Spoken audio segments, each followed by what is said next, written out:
You want to prematurely age your brain? Drop out of school. Low blood flow is the #1 brain imaging predictor of Alzheimer's disease. But you're the first one through my research that seems to be very clear that caffeine does have a significant cost. It's a drug. If I was intent on damaging my own brain, what would you advise me to do? So in the book, I talk about a mnemonic called Bright Minds. You want to keep your brain healthy or rescue it, you have to prevent or treat the 11 major risk factors that steal your mind. So if you want to damage your brain, Bright Minds. The B is for blood flow. Low blood flow is the #1 brain imaging predictor of Alzheimer's disease. Okay. How do you get low blood flow? Caffeine, Oh, shit. nicotine, marijuana, alcohol, having a sedentary lifestyle, being overweight. The R is retirement and aging. Can we pause on this low blood flow? You are the first person I've ever spoken to who has a comprehensive and very believable hypothesis that caffeine has a side effect. I've asked my guests over and over again because I think people refer to caffeine often as like this miracle drug that comes with no cost. But you're the first one through my research that seems to be very clear that caffeine does have a significant cost. It's a drug. It's the most common drug. It's addictive. I mean, a little bit's fine, but more than a little bit is not fine. It increases cortisol. You don't want to increase cortisol. It puts fat around your belly. It shrinks your hippocampus. But, the reason I started really paying attention to it is on SPECT, the study I do, which is a blood flow study, it constricts blood flow 30%. I have all my patients hold caffeine the morning of their scans because I don't want it to artificially show me they have less blood flow than they really do. It fakes you out to think you have energy. What it does is it blocks adenosine, the chemical that tells you to go to sleep. And so often people rely on caffeine because they're sleep deprived, but it's just this bad cycle. And so many of my patients stop, and uniformly they tell me they feel better. They said their energy's better. You talk about one particular patient in the book who was struggling with a variety of difficulties. I think it was like brain fog and memory issues and so on. And one of the things you advised him to do was to cut coffee. Jeff, yeah. Jeff. I remember Jeff. He was a pilot, and I live on caffeine. And I'm like, you got to get rid of it because his brain looked terrible. His brain looked terrible? His brain looked terrible. And he's like, no. And he's like, all right, I'm going to do it.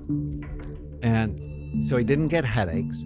We cut it down by 5% a day. So 3 weeks it was gone. He didn't have any withdrawal, didn't have any headaches. And he's like texting me. Unbelievable energy. Unbelievable clarity. And it's a drug.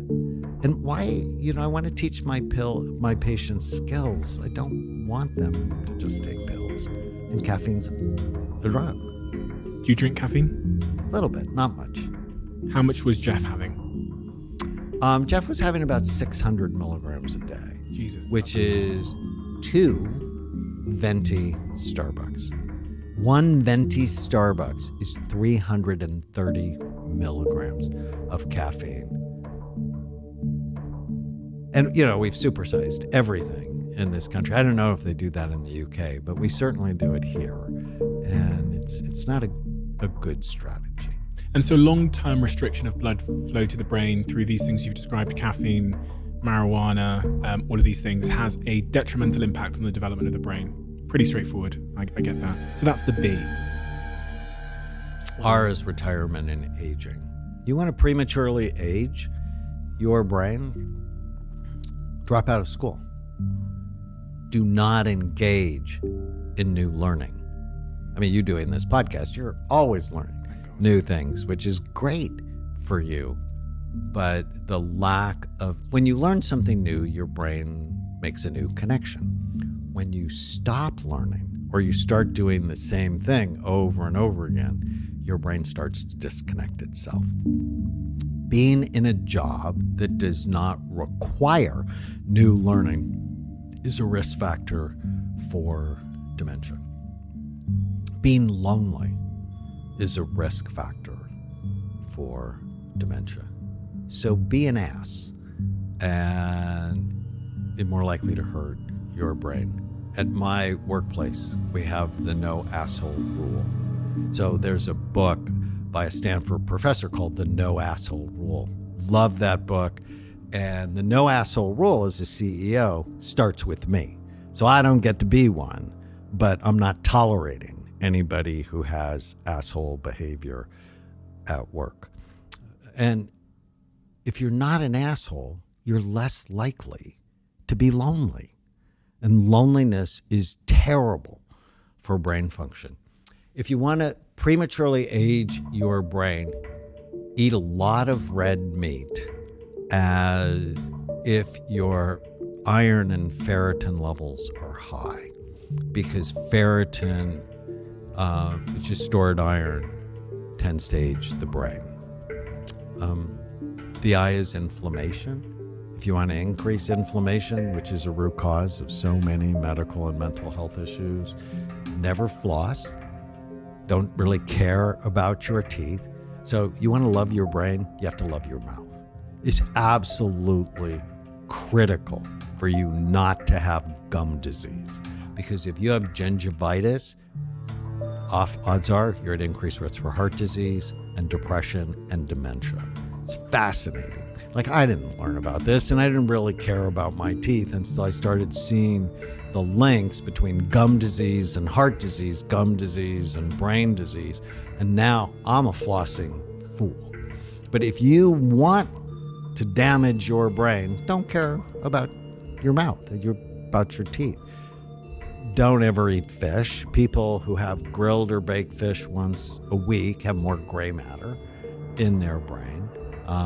People who have low levels of omega-3 fatty acids have smaller brains. And if you want to damage your brain, eat the standard American diet. So processed food, like eat most of your calories from the gas station and from the fast food restaurants nearby. And they spend billions on getting those foods to the perfect crunchiness, the perfect meltiness, the perfect aroma, because they hire neuroscientists to addict your brain. Be suspicious. The G is genetics. You want to damage your brain?